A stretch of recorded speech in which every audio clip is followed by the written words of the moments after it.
ಈಗ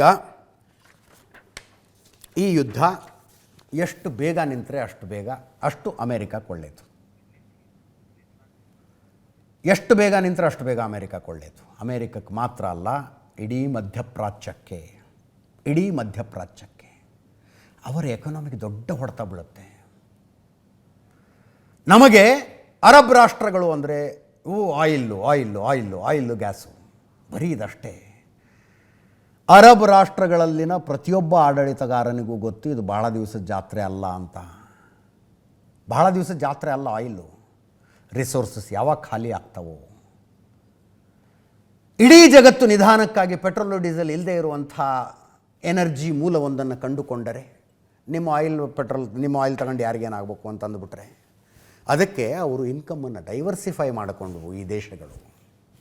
specially Dubai. ಎಷ್ಟೆಲ್ಲ ಕೇಳ್ತೀವಿ ನಾವು ದುಬೈ ಬಗ್ಗೆ. ನಿಮ್ಮಗಳ ಪೈಕಿ ಕೆಲವರು ಅಲ್ಲಿಗೆ ಹೋಗಿರಬಹುದು. You think Dubai is running on oil?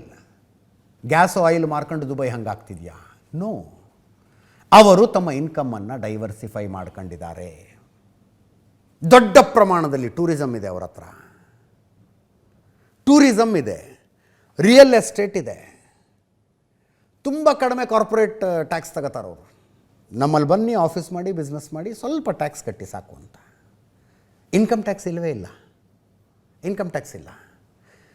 ಕೆಲವು ಅಂದರೆ ಇಂಡಿಯಾದವ್ರು ಭಾಳ ಜನ ಸಿಗ್ಬೋದು ನಿಮಗೆ, depending on your contact list. ದುಬೈನಲ್ಲಿ ಆಫೀಸ್ ಇದೆ. ಹೆಂಗೆ ಮಾಡ್ತಾರೆ? ಈಗ ನನಗೆ ಪರಿಚಯದವರೊಬ್ಬರು ಆರ್ಕಿಟೆಕ್ಟ್ ಇದ್ದಾರೆ, ದುಬೈನಲ್ಲಿ ಆಫೀಸ್ ಇದೆ ಅವ್ರದ್ದು. ಇಲ್ಲಿ ಯಾವುದಾದ್ರು ಮನೆ ಡಿಸೈನ್ ಮಾಡಿ ಕೊಡಿ ಅಂದರೆ ಮನೆ ಡಿಸೈನ್ ಮಾಡಿ ಕೊಡ್ತಾರೆ. ಪೇಮೆಂಟ್ ಅಲ್ಲಿಗೆ ತಗೋತಾರೆ ಪೇಮೆಂಟು. ಇನ್ಕಮ್ ಟ್ಯಾಕ್ಸ್ ಇಲ್ಲ, ಕಾರ್ಪೊರೇಟ್ ಟ್ಯಾಕ್ಸ್ ಕಡಿಮೆ ಇರುತ್ತೆ. ನೆಮ್ಮದಿಯ ದೇಶಗಳು. ದುಬೈನಲ್ಲಿ ನಾನೊಂದು 6 ತಿಂಗಳಿಂದ ಹೋಗಿದ್ದೆ ಅನಿಸುತ್ತೆ. ಓಡಾಡೋದಕ್ಕೆ ಖುಷಿಯಾಗುತ್ತೆ. ಅಲ್ಲಿ ಏನು ರೋಡ್ಗಳು, ಆ ಹೈ ಎಂಡ್ ಕಾರ್ಗಳು. ಇಲ್ಲಿ ಕೂತ್ಕೊಂಡವ್ರಿಗೆ ಅನಿಸುತ್ತೆ ಇಸ್ಲಾಮಿಕ್ ರಾಷ್ಟ್ರಗಳು. ಅಲ್ಲಿ ನೀವು ಬುರ್ಖಾ ತೋರಿಸಿ ಇಲ್ಲಿ ನೋಡೋಣ.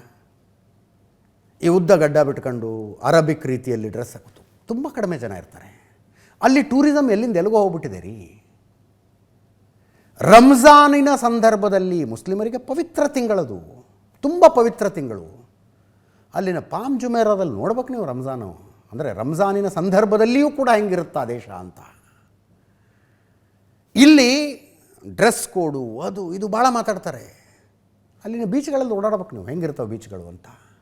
They have diversified. ಈ ಕಟ್ಟರ್ಪಂಥೀಯತೆ ಭಾರತದಲ್ಲೇ ಜಾಸ್ತಿ ಅನ್ಸುತ್ತೆ ನನಗೆ, ಅಲ್ಲೆಲ್ಲ ಇಲ್ಲ ಅದು.